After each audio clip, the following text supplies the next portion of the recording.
tharunaya.com web අඩවියට පිවිස මා විසින් ඉදිරිපත් කරන ලග්න පලාපල හා සම්බන්ධ වන ඔබ සමට යහපතක්ම වේවා. 2014 වූ ජනවාරි මාස 13 වන සවුදා දින සිට 2014 වූ ජනවාරි මාස 20 වන සවුදා දින දක්වා ලග්න 12ට අනුව ලග්න පලාපල සවසු ජනවාරි 13 වෙනිදා November 13 hari අපි කියමු tharunaya.com වෙබ් අඩවියට පිවිස මා විසින් ඉදිරිපත් කරන ලග්න පලාපල හා සම්බන්ධ වන ඔබ සමට යහපතක්ම වේවා.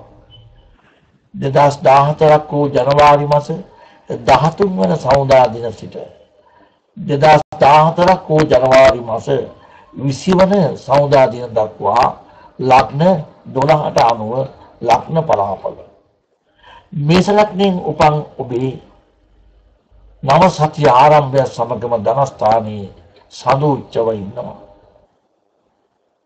මේ අනුව මේ සතියේ ඔබේ ආර්ථික බලාපොරොත්තු ඉටු වෙනවා. ඔබේ විවාහික ස්ථානයේ ශනි රාහු සිටීම අනුව විවාහ පැත්තෙන් මතක් අසුබඵල ගෙන දෙනවා. මේ විවාහ පැත්තෙන් ගෙන දෙන අසුබඵල විවාහ ජීවිත ගත කරන අයටත් බලපාන අතරතුරදී විවාහ අපේක්ෂාවෙන් පසුවන අයටත් බලපානවා. ඒ ගැන සැලකිලිමත් වන්න. ඒ වගේම තමන්ගේ දෙමව්පියන්ගෙන් වැඩිහිටියන්ගෙන් සහෝදර සහෝදරයන්ගෙන් යම්කිසි දේපලක් තෑගි භෝග මුදලක් ලැබීමට තිබුණා නම් එයත් ප්‍රමාද වෙනවා. නමුත් රැකියා කටයුතු හොඳින් කරගන්න වාග්ය ලැබෙන්නේ ඔබේ වික්‍රම ස්ථානයේ අධිපති බුධ ඔබේ රැකියා ස්ථානයේ බලගතුව සිටීම අනුවයි. ඒ වගේම ඔබේ පෙරපින් බලය ගැන කියන නම වෙන්නේ රවි සිකුරු සිටීම අනුව පෙරපින් බලයක් ටිකක් හිමියි.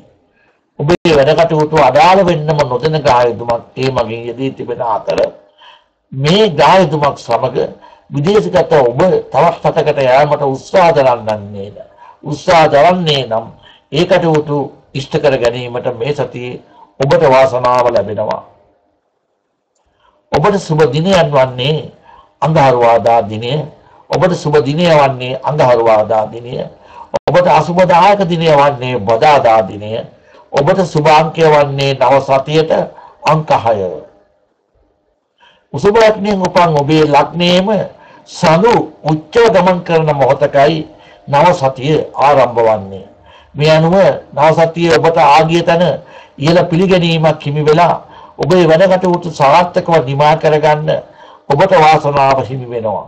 උසස් අධ්‍යාපන කටයුත්තක් සඳහා ඔබ සිටනා රටින් තවත් රටකට යාමට උත්සාහ ගන්නේ නම් ඒ කටයුතු ඉටු වෙනවා. පියාගෙන් ඔබට උදව් ලැබෙනවා. ඒ වගේම හොඳ ශාරීරික සුවයෙන් නාරක්ෂා වෙමින් කටයුතු කරන්න ඔබට වාග්ය ලැබෙන අතරතුරදී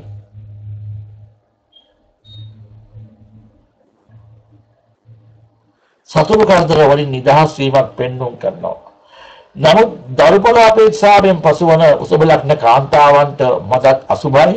දරුවන්ගේ වැඩ කටයුතු වලින් උසබ ලග්න දෙමව්පියන්ට සතුටු වීමට අවස්ථාව අඩු වෙනවා. අනේ ගැන සැලකිලිමත් වෙන්න කියලා මම කාරුණිකව ඉල්ලා සිටිනවා. සුබ දිනය වන්නේ නව සතියට සිකුරාදා දිනය, අසුබ දිනය වන්නේ සෙනසුරාදා දිනය, සුබ අංකය වන්නේ නව සතියට අංක 2.